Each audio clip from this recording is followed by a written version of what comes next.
And now we return to my conversation with Steven Spielberg. Had you been thinking about telling the story of the Fabelmans for a long time? Yeah, for years, yeah. What kept you from telling it before this, or why was this the right moment? You know, I think that I just had, for one thing, I had a lot of passions and things, stories I was telling and things I had on my kind of wish list. Mm-hmm.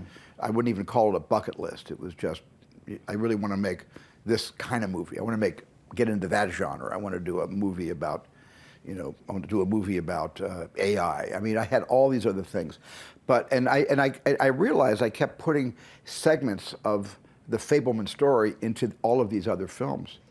It's a daring thing to look at your own life, I think, if you can do it honestly. Yeah. Because there are big things that you maybe didn't want to remember about your own life. Right.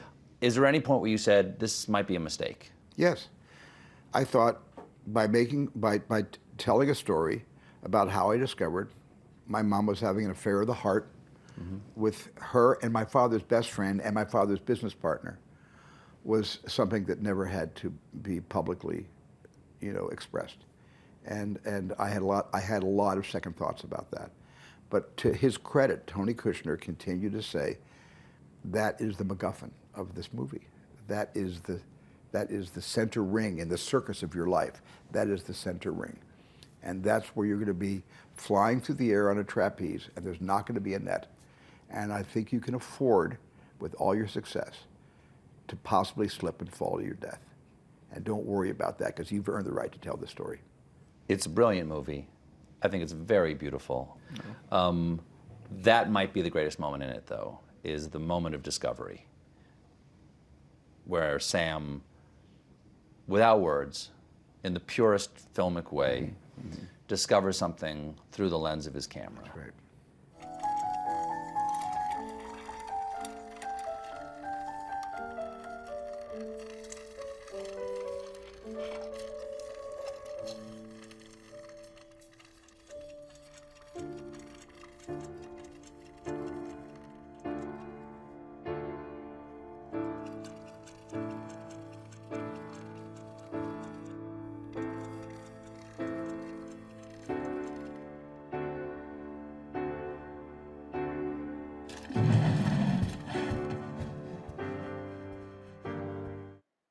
Do you have a conscious sense that you can see more through the lens than you see in your daily life?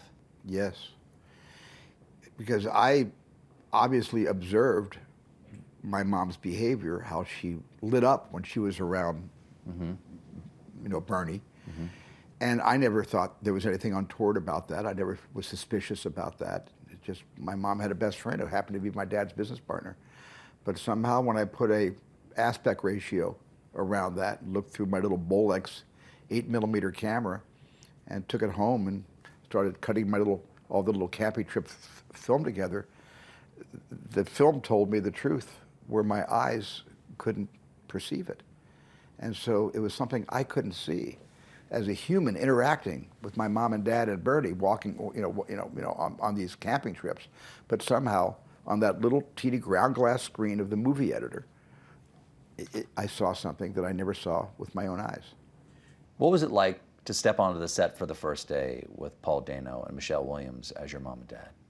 Well, I thought it was going to be just routine, because done it a million times. Yeah, done it a million times. I know what a first day of shooting is like. I know what it's like to get the cast assembled and to figure out the blocking of the first thing you're about to shoot with the cast and the camera and all that. And it was very routine, but I had never seen them together. I only seen Michelle in her costume with Mark Bridges, who designed the costumes, or with and Paul Dano. I saw them always separate.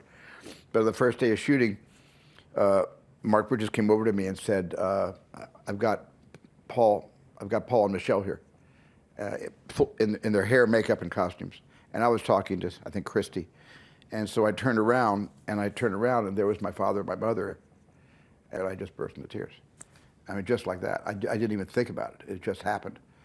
And Michelle ran to me, hugged me. Paul came around the back of me. He's really tall, hugged me around the shoulders, and just held me. And I had, by the way, I had given them speeches long before the first day of shooting. I got all my tears out right in the script with Tony Kushner. When Tony and I co-wrote this thing, I got all my emotion out. I'm a professional. Don't worry about me. You don't have to take care of me. My job is to take care of you and guide you to giving some great performances. Yeah. And wasn't to be. Let's talk about the monkey. How long did your family have the monkey? My family didn't have the monkey. My mom had the monkey. She went to a pet store. You're parsing. You're splitting hairs. Oh, my Steven mom. Spielberg. If there's a monkey in the house, the whole family has the Well, monkey. we had to live with the monkey. You know, but I didn't put this in the Fabelmans, but the monkey would basically throw its feces at us through the bars of his, or the mesh of his cage. I mean, this was an ornery little monkey. Young Sam, and I assume young Steven Spielberg, is bullied and feels alienated by his Jewishness. And you've said it took years for you to embrace your heritage, and not doing so fully until you were actually making Schindler's List. With the profits of the film, you created the Shoah Foundation, and I'm curious, as someone who's examined his own Jewishness in the place of Jews, not only in the United States, but around the world, do you find it surprising, the rise of public anti-Semitism, not only in the United States, but in authoritarian countries all around the world now? I find it very, very surprising, because anti-Semitism has always been there. It's either been just around the corner and slightly out of sight, but always lurking, or it has been much more overt, like in Germany in the 30s.